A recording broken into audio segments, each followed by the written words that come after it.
Cube Radio.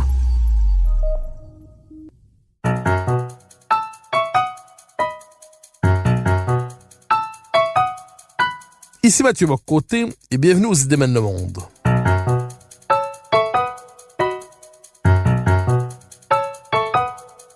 Nous chercherons à comprendre, à travers le regard des intellectuels québécois et européens, les grands débats qui façonnent notre monde.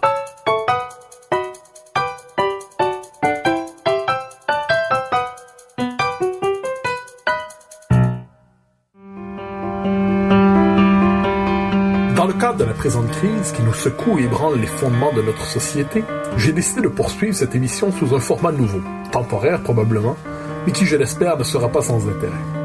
J'aborderai certaines grandes thématiques contemporaines, certaines liées à la présente crise, d'autres un peu moins, mais qui nous permettront de mieux comprendre. Au programme aujourd'hui, une réflexion sur l'œuvre d'un écrivain pour qui j'ai la plus grande estime, Sylvain Tesson. L'écrivain voyageur et lauréat de nombreux prix littéraires. Son dernier ouvrage, La Panthère des Neiges, a d'ailleurs reçu le prix Renaudot. Alors que nous vivons tous en confinement, tous seuls ensemble, j'ai cru utile de me replonger dans l'œuvre de Tesson, non pas pour en proposer une analyse exhaustive, mais pour en dégager une question fondamentale. Est-ce que la véritable aventure ne consisterait pas à se découvrir soi-même, à faire l'expérience de la vie intérieure? Notre civilisation vient de basculer depuis quelques jours dans un moment historique inédit. Elle se croyait plus vive et vigoureuse que jamais. Elle voulait abattre toutes les cloisons, jeter par terre les derniers murs et effacer les frontières que l'on jugeait résiduelles. Et elle doit aujourd'hui faire l'expérience du confinement généralisé. Ne faisons pas l'erreur de certains écrivains mondains qui poétisent cette expérience et qui, installés dans leur villa, regardent le monde sombrer dans l'angoisse alors qu'eux ne manquent de rien. Il y aurait là une certaine indécence. Mais comme l'écrivait récemment le philosophe français Pascal Bruckner, nous devons trouver un art de vivre propre au confinement, pour éviter de se laisser dominer par lui, pour éviter, s'il faut le dire autrement, de le transformer en expérience carcérale. Ce n'est pas simple, cela ne va pas de soi, mais nous y sommes obligés. En cette période, tout le monde improvise, ceux qui nous gouvernent comme ceux qui sont gouvernés. L'angoisse entre nos esprits. Il faut avoir, pour un temps du moins, un lieu mental où se replier, une forteresse symbolique où s'installer, qui sera imprenable et où nous pourrons résister à ce retour du tragique dans sa forme primitive, l'épidémie.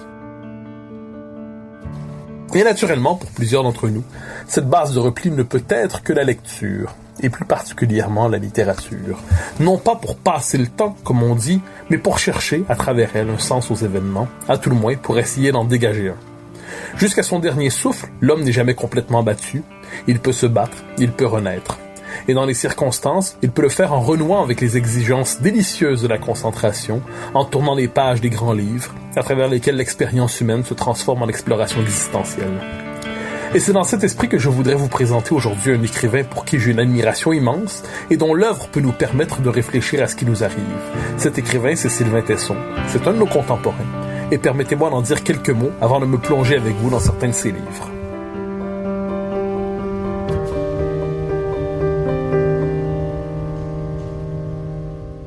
Sylvain Tesson, donc né en France en 1972, appartient au club sélect des écrivains aventuriers. J'entends par là ces grands écrivains qui n'ont pas une expérience de l'écriture en cabinet, pourrait-on dire ainsi, mais qui ont traversé le monde, qui l'ont exploré, qui se sont plongés sinon dans les querelles de l'époque, ça peut être le cas par exemple d'un Joseph Kessel, ou alors qui ont décidé de faire de leur existence une aventure et d'en tirer une écriture, une œuvre, peut-être une philosophie, ce qui est le cas de Sylvain Tesson. Dès l'adolescence, il est gagné par la tentation de l'aventure au sens physique du terme, non pas de l'aventure politique, comme plusieurs sont tentés de la vivre en s'engageant dans les grandes causes collectives, l'aventure la vraie, pour se pousser jusqu'à ses dernières limites, une aventure pour s'éprouver soi-même, pour éprouver ses propres limites dans l'existence et les transgresser et les traverser. Une aventure qui l'amènera aux confins du monde, aux confins de la planète, dans les pays les plus improbables, souvent dans les circonstances les plus difficiles. Pourquoi? Manifestement pour faire l'expérience de sa propre individualité, pour aller jusqu'au bout de lui-même, pour transformer une existence en destin, disons-le ainsi. On peut y voir une forme de résistance aussi à l'esprit d'une certaine modernité qu'il critiquera de plus en plus. Sa réflexion va se transformer en méditation philosophique véritablement sur l'esprit de notre temps. Et Sylvain Tesson va donc chercher à pousser l'aventure le plus loin possible dans les pays les plus inattendus, aux confins de ce que l'on imagine être normalement les sociétés ouatées dans lesquelles nous sommes habitués d'évoluer. Et il poussera donc jusqu'à risquer sa propre vie à plusieurs moments. Voilà un homme en révolte, mais qui non pas qui brandit un étendard, non pas qui brandit un drapeau, non pas qui s'immole au service d'une cause, mais qui décide de se dérober aux exigences généralement attendues pour chacun et qui décide donc de faire de son existence cette aventure à travers laquelle il va toucher les limites, à certains égards, de la condition humaine. Tout ça est très présent dans ses premiers livres et qui lui ont permis très rapidement d'ailleurs de gagner un vaste public. Cela dit, il y a un tournant qui apparaît dans l'œuvre de Sylvain Tesson, peut-être au début des années 2010, disons ça comme ça, un tournant, plutôt une inflexion. Sylvain Tesson se pose une question qui va devenir de plus en plus présente dans son œuvre.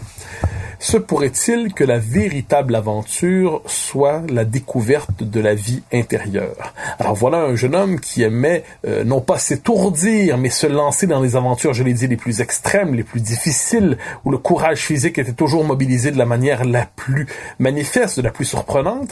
Et qui se dit finalement, est-ce que la véritable aventure, ça ne consisterait pas à se découvrir soi-même, à s'arracher justement à cette existence étourdissante, toujours en mouvement, et à se plonger en soi-même d'une manière ou de l'autre. Alors ça traînait à la manière d'une tentation dans ses œuvres, et tout ça va se concrétiser dans un livre absolument remarquable, paru en 2011, Dans les forêts de Sibérie. Je commence. La marque Heinz commercialise une quinzaine de variétés de sauces. Le supermarché d'Irkoutsk les propose toutes et je ne sais quoi choisir. J'ai déjà rempli 6 caddies de pâtes et de tabasco. Le camion bleu m'attend. Micha, le chauffeur, n'a pas été le moteur et dehors il fait moins 32. Demain nous quittons Irkoutsk. En 3 jours, nous atteindrons la cabane sur la rive ouest du lac. Je dois terminer les courses aujourd'hui. Je choisis le super hot tapas de la gamme Heinz. J'en prends 18 bouteilles, 3 par mois. 15 sortes de ketchup. À cause de choses pareilles, j'ai eu envie de quitter ce monde. Alors, dans ce livre, dans les forêts de Sibérie, il y a une forme de rejet, il faut s'entendre, une forme de rejet du caractère médiocre, qu'on pourrait dire quelquefois du caractère désespérant du monde qui est le nôtre. Je lis le premier paragraphe du livre qui nous donne une certaine idée de ce contre quoi Sylvain Tesson va aussi se révolter en décidant de se replier, la petite cabane qu'il va habiter pendant 6 mois en Sibérie. Donc, on peut voir dans son livre un désir explicite de retour à l'essentiel, de retour au contact primordial avec l'existence, disons ça ici. Et j'en lis un autre extrait qui me semble très important. Le 6e jour après mon départ d'Irkoutsk, le camion de mes amis disparaît à l'horizon. Pour le naufragé jeté sur un rivage, rien n'est aussi poignant que le spectacle d'une voile de navire s'effaçant. Volodia et Ludmila gagnent Irkoutsk et leur nouvelle vie. J'attends le mouvement où ils se retourneront pour jeter un dernier regard à la cabane. Ils ne se retournent pas. Le camion n'est plus qu'un point. Je suis seul. Les montagnes m'apparaissent plus sévères. Le paysage se révèle, intense. Le pays me saute au visage. C'est fou ce que l'homme accapare l'attention de l'homme. La présence des autres affadit le monde. La solitude est cette conquête qui vous rend jouissance des choses. Il fait moins 33. Le camion s'est fondu à la brume. Le silence descend du ciel sous la forme de petits copeaux blancs. Être seul, c'est entendre le silence. Une rafale, le grésil brouille la vue. Je pousse un hurlement, j'écarte les bras, tends mon visage au vide glacé et rentre au chaud. J'ai atteint le débarcadère de ma vie. Je vais enfin savoir si j'ai une vie intérieure. Quelle formule remarquable. Je vais enfin savoir si j'ai une vie intérieure. On se retrouve avec un écrivain qui, après avoir tout fait ce qu'il pouvait d'une certaine manière pour aller dans l'existence la plus extrême, se pose la question, mais au fond de moi-même, qu'est-ce que je vais trouver d'une manière ou de l'autre? Au fond de moi-même, pendant 6 mois, vais-je faire une découverte inattendue? Et ce qui est fascinant quand on lit ce livre magnifique, ce très beau livre dans les forêts de Sibérie, c'est en lisant aussi la liste de choses, on pourrait dire une petite liste de préparation au voyage que nous propose Sylvain Tesson pour réussir à traverser ces 6 mois. Genre, je ne la lis pas au complet, mais j'en lis quelques éléments, tout simplement pour le plaisir de la chose. Hache et merlin, sac de jute, pique et épuisette à glace, raquette à neige, kayak et pagaie, canne à pêche, fil, plomb, mouche et cuillère, batterie de cuisine, théière, corde, poignard et couteau suisse, pierre à aiguiser, lampe à huile, kérosène, bougie, une longue liste. Et on trouve dans cette liste, page 29 de l'édition Gallimard, drapeau français pour le 14 juillet. Autrement dit, même s'il décide de partir loin de chez lui, d'aller en Sibérie, il n'oublie pas son appartenance, il n'oublie pas le pays qui est le sien. Le 14 juillet va demeurer un moment important pour lui. Il appartient encore mentalement à son pays, même lorsqu'il décide de s'exiler à l'autre bout du monde dans une cabane. Plus important peut-être que cette première liste, on trouve aussi la liste de ses lectures. Alors je vous épargne la lecture de la liste, mais ce qui est fascinant, c'est qu'on y trouve des ouvrages qui relèvent de la philosophie, de la littérature, des classiques pour l'essentiel, des ouvrages fondamentaux, des ouvrages que probablement on a croisés toute sa vie d'une manière ou de l'autre en se disant il serait temps que je lise ça, pourquoi n'ai-je pas encore lu tel philosophe, pourquoi n'ai-je pas encore lu tel écrivain, pourquoi n'ai-je pas encore lu tel livre. Tant et tant d'ouvrages essentiels qui nous accompagnent mentalement, mais sans qu'on ait eu le courage d'une manière ou de l'autre de les lire, de les ouvrir, de s'y plonger, parce que la lecture est un mode de vie contradictoire avec l'esprit de notre temps. Eh bien, Sylvain Tesson, lorsqu'il va s'enfermer pour 6 mois en Sibérie, amène plusieurs caisses de livres. J'en donne quelques titres pour le plaisir de la chose. Traité du désespoir de Kierkegaard, Les hommes ivres de Dieu de Jacques Lacarrière, L'œuvre au noir de Marguerite Yourcenar, Le songe d'une nuit d'été de Shakespeare, Les Stoïciens, l'ouvrage de la Pléiade qui réfère aux Stoïciens, c'est absolument passionnant, Le mythe de l'éternel retour de Mircea Eliade, La chute de Camus, Robinson Crusoe de Daniel Defoe, plusieurs ouvrages de Nietzsche. Alors je les mentionne simplement pour dire que nous sommes ici devant quelqu'un qui veut faire de cette expérience, de ce confinement volontaire. Le confinement, Sylvain Tesson le décide à la manière d'une aventure, je dirais dans son cas à la manière d'une chance, d'une aventure, pour voir au fond de lui-même s'il n'y a pas une part de lui qui est soit manquante ou inexplorée ou non découverte. Eh bien, il ne croit possible de mener cette expérience du confinement qu'à travers le passage de la littérature et de la philosophie, qu'à travers la lecture des grandes œuvres. Ce qui nous rappelle, à certains égards, qu'il n'y a de confinement véritable qu'au contact des grandes œuvres culturelles. Donc notre écrivain, notre aventurier, notre philosophe va tirer, donc avec ce livre, Dans les forêts de Sibérie, un récit de cette expérience du confinement qu'on aurait tout avantage à lire, me semble-t-il, ces jours-ci, lorsqu'on s'y plonge, lorsqu'on décide de s'y lancer. Non pas qu'on va se projeter sur son aventure, son confinement est délibéré, son confinement est choisi, son confinement se fait aussi dans un vaste espace où il peut sortir sans jamais rencontrer personne, cela dit. C'est une expérience qui le plonge dans l'immensité, mais une immensité où il est solitaire à bien des égards. Eh bien, c'est un livre dans lequel on peut se plonger pour voir justement qu'est-ce que nous pouvons retrouver lorsque nous faisons l'expérience du confinement, lorsque nous faisons l'expérience de la solitude, dans son cas volontaire, dans notre cas forcé, mais qui n'est peut-être pas sans vertu néanmoins. Alors, Sylvain Tesson va publier plusieurs autres livres. Un virage était pris, cela dit. Une inflexion d'abord, un virage. Il connaît un terrible accident en 2015. Alors, Sylvain Tesson, parmi les plaisirs qu'il avait dans la vie, c'était de monter sur le toit des maisons, monter sur le toit des églises, monter sur le toit des cathédrales. Nous sommes devant quelqu'un qui transformait même la ville en lieu d'expérimentation, en lieu d'aventure en permanence. Chaque ville se présentait pour lui à la manière d'un relief à escalader. En 2015, dans une soirée, il monte sur le toit d'une maison et il tombe de plusieurs étages. Il est profondément blessé et ça va faire un long travail de rééducation pour être capable véritablement de réapprendre à marcher, de regagner sa propre vie.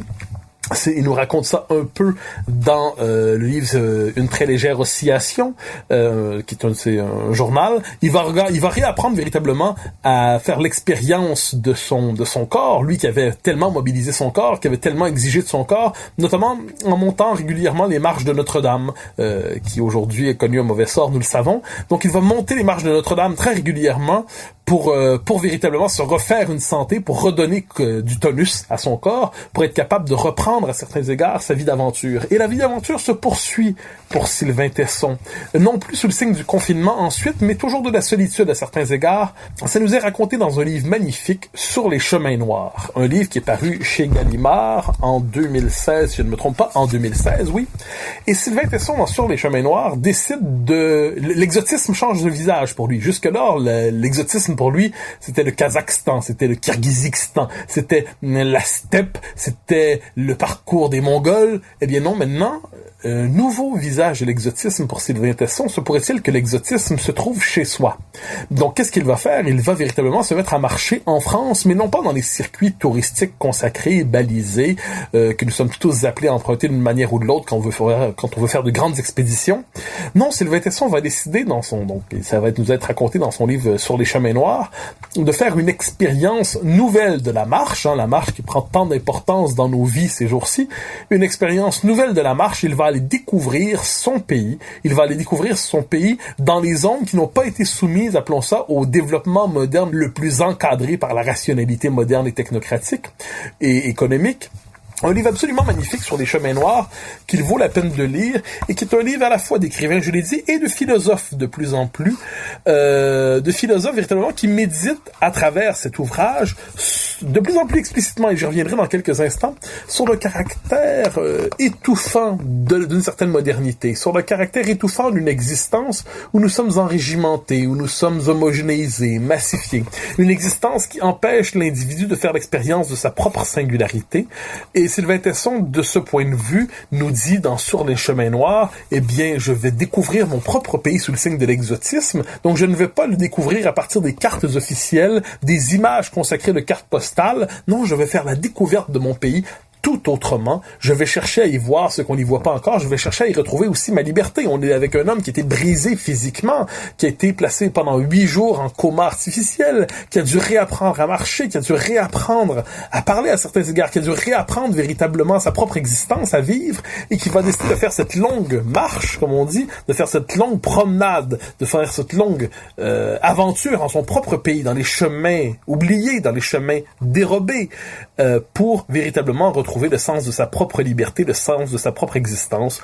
Donc, dans ce livre, Sur les chemins noirs, qui est un livre, je l'ai dit, qui nous parle d'une certaine manière d'une expérience qui est celle de la marche libératrice, de la marche rédemptrice, de la marche chez soi, dans les chemins inattendus, eh bien, Sylvain Tesson approfondit sa critique de la modernité. Non pas une critique, je le redis, à la manière d'un théoricien qui construirait un système alternatif à la modernité, cette modernité essoufflante, cette modernité homogénéisante, cette modernité qui mutile trop souvent l'âme humaine.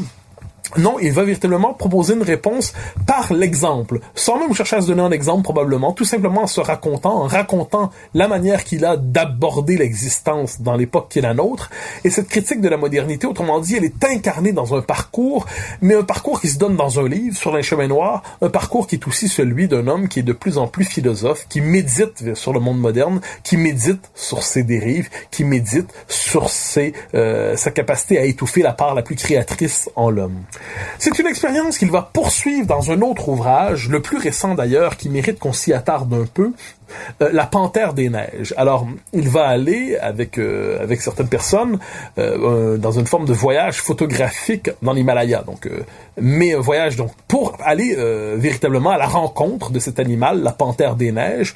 Voyage photographique pour immortaliser à travers quelques clichés cette Panthère des Neiges, pour la rencontrer. Mais donc, quand on se dit, il va dans l'Himalaya, c'est un voyage absolument extrême, c'est très loin de chez soi, oui, très certainement. Alors, on ne s'y attend pas, l'immobilité émancipatrice, parce que dans cet ouvrage, quelque peu inattendu, Sylvain Tesson passe des heures et des heures véritablement dans l'attente de cette panthère qui ne se présente pas très souvent, qui se présente rarement. C'est comme une forme d'animal souverain qui est absolument maître en son domaine, maître en son lieu et qui ne se soumet pas aux caprices de l'homme.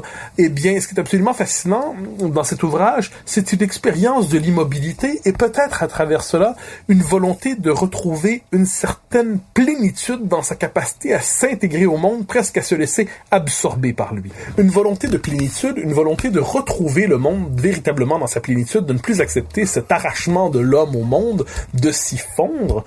Je cite un passage, page 56, « À présent », il nous dit où nous en sommes rendus dans l'histoire, à présent régnaient les êtres vivants, propriété de ce qui avait été l'unique. L'évolution continuait ses opérations. Nous étions de nombreux hommes à rêver aux âges primordiaux où tout reposait dans la vibration des débuts. Sylvain Tesson a cette formule tout n'avait pas été créé pour le regard de l'homme. Autrement dit, le monde n'a pas été créé pour l'homme, mais l'homme est appelé à se déployer dans le monde, à retrouver, et c'est ce qu'il nous dit dans cet ouvrage, La Panthère des Neiges, une capacité authentique d'émerveillement.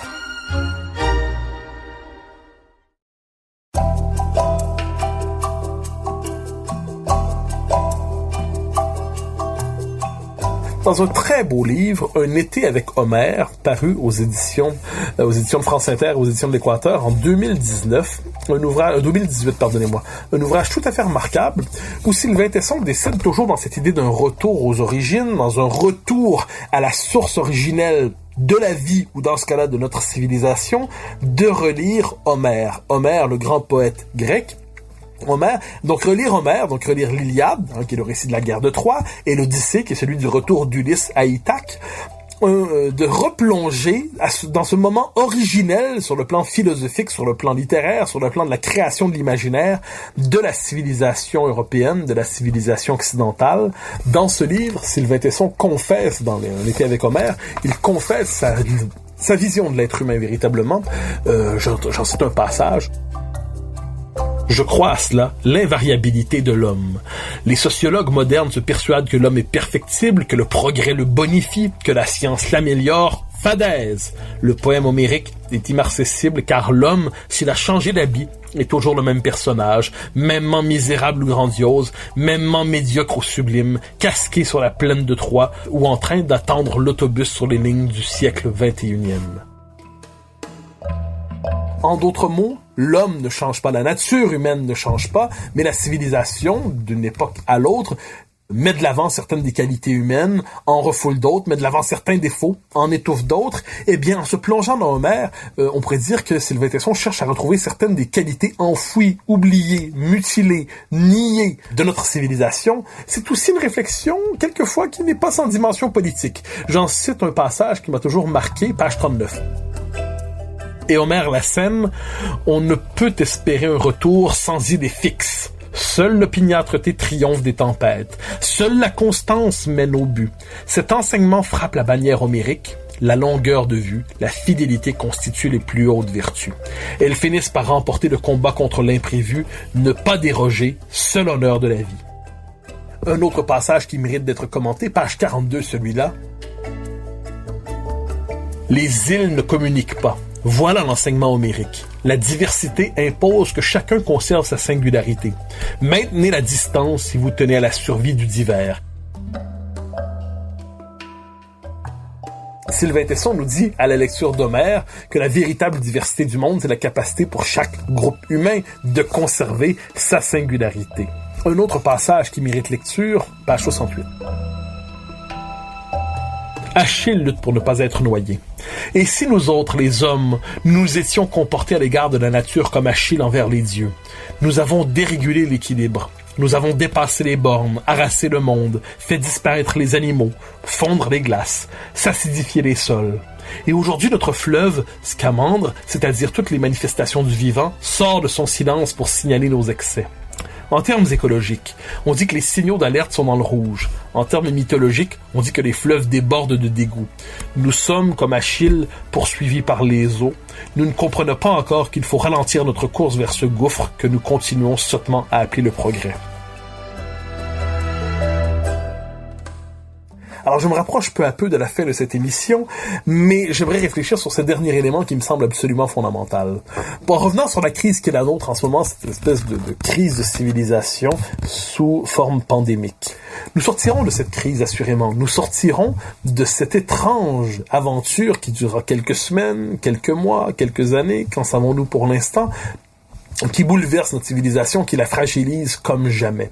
Nous en sortirons, mais plusieurs le disent, à tout le moins les esprits les plus éclairés, nous ne pourrons pas revenir ensuite au monde d'hier comme si rien ne devait changer, comme si ce monde d'hier était un monde immaculé qui devait poursuivre sa course, et comme si tout cela n'était finalement, comme si la crise présente n'était qu'une parenthèse qu'il nous appartient de fermer. Ça implique de réfléchir comme jamais à la question de la modernité, une question qui hante la philosophie politique depuis quelques siècles, naturellement, mais quelle est la nature de l'expérience moderne? Quel est le propre de la modernité? Quels sont les excès de la modernité dont nous faisons de plus en plus l'expérience intime et aujourd'hui l'expérience collective? Eh bien, ces excès sont probablement ceux d'une société en perpétuel mouvement, une société incapable de trouver sa demeure, pour reprendre la formule du philosophe français François-Xavier Bellamy. Une civilisation incapable de reconnaître à chaque homme un chez-soi. Une civilisation incapable de reconnaître le fait que c'est le mouvement de trouver son équilibre dans l'enracinement. Une civilisation qui avait traité le monde comme simplement un matériau à explorer, à soumettre à la raison humaine, qui devait configurer un monde absolument artificiel à partir de ses propres désirs et ses propres théories. Nous retrouvons, avec cette critique nécessaire de la modernité, certaines des intuitions qui accompagnent la naissance de la modernité, qui, autrement dit, le sentiment présent dès les premiers moments de la modernité qu'elle peut porter de graves excès. Or, la lecture de Sylvain Tesson, la lecture d'Un été avec Homère, cet avant-dernier livre de Sylvain Tesson, où à partir d'une réflexion sur le texte fondateur, en quelque sorte, de notre civilisation, ou un des textes fondateurs de notre civilisation, Sylvain Tesson nous dit il y a peut-être des vertus enfouies qu'il nous faut redécouvrir. Il y a probablement une remise en question à partir d'une réflexion sur l'origine de notre civilisation, d'un délire nommé progrès. Il est probablement nécessaire, nous dit Tesson, de critiquer les excès et peut-être même la nature même de cette modernité. Et lorsque nous sortirons de cette crise étrange que nous traversons, lorsque nous sortirons de cette crise, probablement que nous devrons tirer des leçons fondamentales sur le style de civilisation, sur la nature même de la civilisation que nous avions construit. Une critique de cette civilisation en perpétuelle ivresse, toujours occupée à tout déconstruire, ne connaissant plus l'idée de nature. Non, la nature n'est que réservoir à matériaux, elle n'est qu'à exploiter, ne connaissant plus l'idée de nature humaine, l'homme devient un cobaye pour toutes les expérimentations idéologiques les plus farfelues. Eh bien, l'œuvre de Sylvain Tesson nous permet de réfléchir, non pas, je le redis, à la manière d'un idéologue, non pas à la manière d'un constructeur de système, mais à la manière d'un authentique philosophe. Elle nous permet de réfléchir à cette modernité qui fait anthropologiquement faillite. J'ajoute une chose à propos de cette œuvre, sur son style. Eh bien, nous sommes devant une écriture, vous me permettrez ce mot qui n'est plus à la mode, mais une écriture virile. Une écriture qui véritablement fait une expérience du monde sous le signe de la virilité. Une écriture qui donne véritablement, qui nous donne envie de renouer avec une conception fondamentalement positive du masculin. Non pas sous le signe de quelque masculinisme que ce soit, Dieu nous en garde, mais tout simplement d'une expérience du monde ancrée, d'une expérience du monde qui apprivoise l'existence à partir d'un des deux pans, finalement, de l'expérience humaine, une expérience au masculin.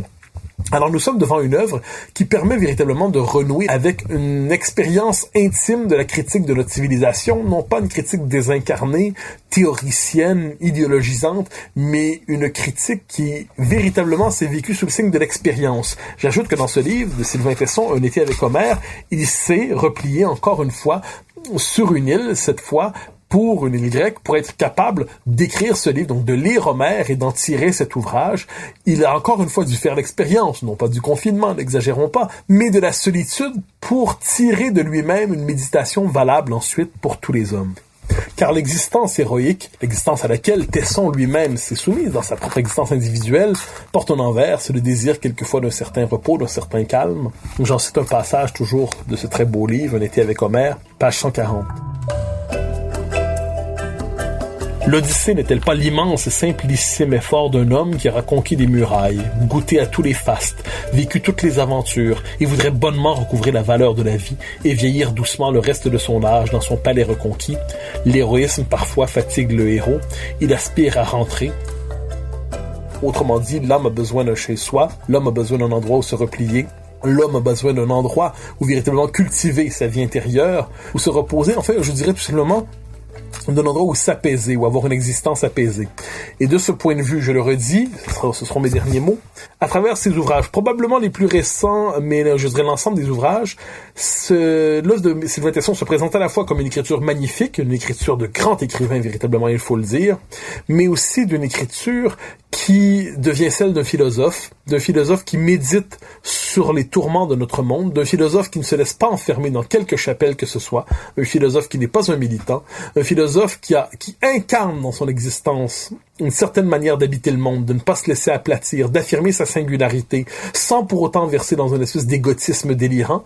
Nous sommes devant un authentique philosophe qui, en nos temps de confinement, peut nous permettre de nous préparer au monde d'après, si on doit dire les choses ainsi, de nous préparer mentalement à la suite des choses en renouant avec certaines vertus avec lesquelles nous devrons renouer dans les prochains temps, mais que nous devrons conserver une fois la vie normale, entre guillemets, retrouvée. C'était Mathieu Bock-Côté pour Les Idées mènent le monde. Je vous incite à lire cet écrivain magnifique, Sylvain Tesson. Il pourrait accompagner votre confinement. Il pourrait transformer cette expérience pénible en expérience d'enchantement, du moins le temps de quelques centaines de pages.